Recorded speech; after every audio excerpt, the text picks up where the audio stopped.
Irmãos em Cristo Jesus e amigos que nos ouvem nesta manhã, que o Senhor enriqueça as vossas vidas e venha agraciar a todos com seu amor e com a sua presença.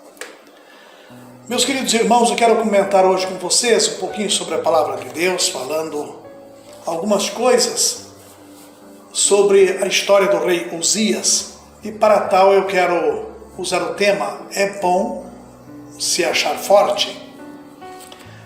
Não temos um texto definido para hoje, mas vamos falar sobre Uzias, aqui em 2 Crônicas, capítulos 26, para a nossa meditação desta manhã.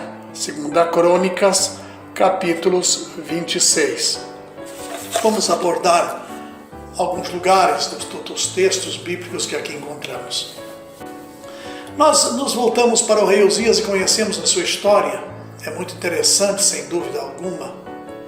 A Bíblia relata com precisão e com detalhes como foi a sua trajetória, o seu governo, como foi os seus dias. Foi muito interessante. Segundo a Bíblia, Uzias iniciou o seu reinado bastante jovem. Tinha apenas 16 anos. E fez grandes coisas em seu reino. Edificou torres, construiu, guerreou, venceu, etc. Seu reinado foi próspero, pois se dedicou a seguir e servir ao Senhor, conforme 2 Crônicas, capítulo 26, versículo 5. Ele fez a vontade de Deus, então, e começou a prosperar, começou a crescer, começou a andar na presença de Deus, e isso foi muito bom. A Bíblia diz que Deus o ajudou até o momento em que se tornou forte. Forte. Interessante, até o momento que ele se tornou forte. Na verdade, começou o reinado na sua adolescência, bem infante, mas Deus o fortaleceu. Notem bem, quando começamos a olhar para os acontecimentos e os períodos bíblicos, olha que quando nós nos curvamos para Deus, não importa a idade, não importa o tempo e não importa os motivos, mas Deus nos fortalece. Ele ajuda até o momento que nós possamos poder nos defender e agir por conta. Mas Ele sempre vai estar ali junto com a gente, porque é uma promessa que Ele faz. Eu vou estar com você todos os dias, até a consumação dos séculos. 2 Crônicas, capítulo 26, 15, também fez em Jerusalém, o rei Uzias, máquinas da invenção de engenheiros que estivessem nas torres e nos cantos para atirarem flechas e grandes pedras. E propagou a sua fama até muito longe, porque foi maravilhosa ou maravilhosamente ajudado até que se fortificou.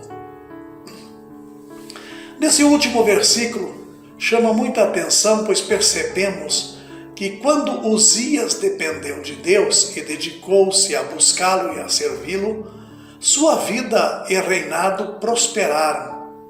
Porém, tudo mudou quando ele se achou autossuficiente, independente de Deus e agora forte. Ser forte, por que Deus nos fortalece? Por que Deus, na verdade, nos encoraja tanto? É ótimo, mas achar que somos fortes em nossas próprias forças é certeza de fracasso. É certeza de fracasso. A prova disso é a história de Uzias. Enquanto ele recebia a força de Deus, ele era forte em Deus, mas quando resolveu se apoiar nos próprios pensamentos e ideias, sua vida desabou. Aqui em 2 Crônicas 26, verso 16, nós lemos: mas levando-se e já fortificado, ou havendo-se já fortificado, exaltou-se o seu coração até se corromper. e transgrediu contra o Senhor seu Deus, porque entrou no templo do Senhor para queimar incenso no altar do incenso. Irmãos, parece que esse texto bíblico aqui não seria só para Uzias, mas seria para todos nós. Quantas coisas nós temos praticado, nos julgando tão capazes e tão autoritários, às vezes, simplesmente por ocupar alguma responsabilidade. As responsabilidades que assumimos não nos faz donos e nem no direito de agirmos de forma humana, carnal e pecaminosa. Não. Você não tem você não tem autoridade nenhuma para fazer qualquer uma dessas coisas. Não, de maneira nenhuma. Quando Uzias deixa a sua emoção ser mais forte que a obediência a Deus, começa a sofrer as consequências dessa decisão. Agora, a minha vontade, como fez Uzias, a minha vontade é mais importante do que a vontade de Deus. Os meus desejos são mais importantes que a vontade de Deus. Meus queridos, nós estamos vivendo hoje um momento bastante dramático para que precisamos mais do que nunca nos acordar. Quando ouvimos a palavra de Deus, precisamos, na verdade, guardá-la no nosso coração. Nós estamos cercados hoje nós estamos cercados de uma grande fraude cristã. E precisamos entender isso, que estamos cercados de falsos pregadores, falsos pastores.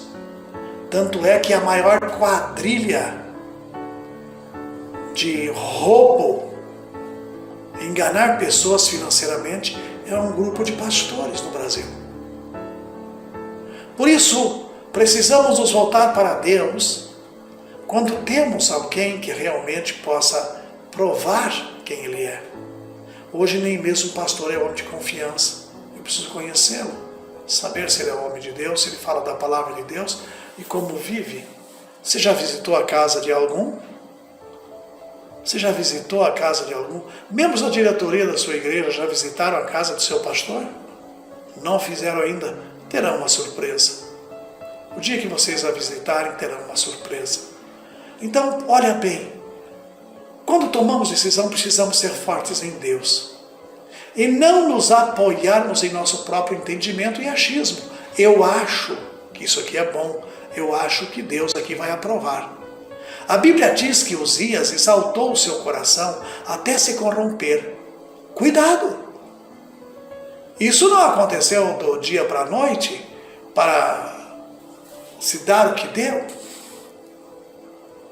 E aos poucos que acabamos deixando o orgulho, a vaidade, a autossuficiência tomarem conta do nosso coração. Eu já tive colegas que, na verdade, administraram grandes, enormes igrejas no sul do Brasil, mas ele achou que ele era tão capaz por ter uma igreja com tantas pessoas que ele colocou o seu coração no seu orgulho, no seu egoísmo, na sua potencialidade, começou a exibir a sua formação, a sua capacidade intelectual, e quando acordou estava no mundo. O diabo o levou para fazer a sua vontade e continua lá até hoje. Quando eu sei que me tornei forte, quando prefiro decidir tudo sozinho, sem orar e consultar a Deus. Meus irmãos, você que me ouve aí, eu estou falando há muito tempo sobre oração. É a maior dificuldade da Igreja de Jesus. Nós entramos dias e saímos dias sem nos curvar diante de Deus e queremos que as coisas aconteçam em nossas vidas. Está difícil, não está? Está complicado pagar as contas, não está? Parece que estamos sendo exprimidos. Pessoas não querem pagar o trabalho que você faz. Sabe por que tudo isso? Porque você está fraquíssimo, não está forte. Você está decidindo tudo sozinho. E Deus quer que você decida com Ele. quando acho mais importante satisfazer as minhas vontades e obedecer a palavra de Deus, então aí as coisas começam a rodar. Quando valorizo mais o que o mundo diz, ao invés do que a palavra de Deus diz, aí as coisas começam a acontecer. Volte-se para Jesus, meu querido irmão, meu querido amigo. Coloca Ele diante de todas as coisas. Deixa Jesus governar a sua vida, conduzir os seus caminhos. Não ande pela tua própria força, nós somos fracos, finitos. Daqui a pouco estamos mortos, ficamos doentes, ficamos limitados, debilitados. Precisamos entender e viver a verdade, porque Deus é a nossa força. É Ele que é a nossa força. Tudo podemos naquele que nos fortalece. Sempre citamos isso, não é mesmo? Filipenses capítulo 4, verso 13. Que a nossa força seja em Deus e não em nossas mãos, pois só assim nossa vida será abençoada. Tenha um bom dia. Pense nisso, enquanto o Senhor nos acompanha com força e amor.